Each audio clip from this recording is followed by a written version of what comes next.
So a lot of you want to know, was this person psychotic in this video? Well, a lot of you in the comments seem to think so, so let's get into it. So generally, psychosis involves certain features, things like delusions, hallucinations, disorganized speech, and grossly disorganized behavior, or things like catatonic behavior. It can also include negative symptoms, sort of the opposite of those, so a lack of feeling or affect, or a lack of volition, of a desire to move or do things. So let's go through them and figure out, was this person psychotic? First up, delusions. That's inaccurate beliefs about how the world works around us, even in the face of clear data to the contrary, and we can't assess that because we don't have access to her to assess her. Next up, hallucinations. Those are sights, sounds, smells, sensory inputs that aren't real. They aren't caused by an external stimuli, but we're perceiving them anyway.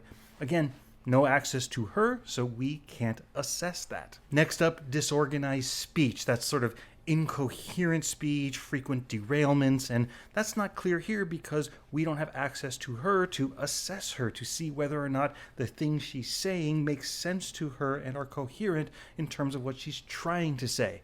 Certainly, there are perspectives of what she said that are coherent and make sense to some listeners. Next, we have grossly disorganized behavior. Again, not clear from the video because we don't have access to her to assess her and figure out whether or not that behavior was the result of disorganization or she was just being kind of a jerk in that moment. Next up, negative symptoms. Was she having flattened affective experiences or a lack of volition?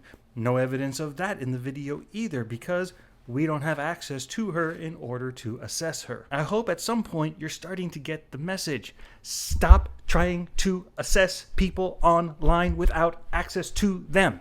Stop diagnosing mental health disorders in the comment sections of videos. It does a disservice to people who are struggling with mental health issues who look for support. If you want to genuinely help people, you can share with them that you are concerned for them.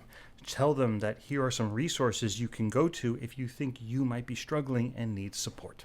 Hope that helps.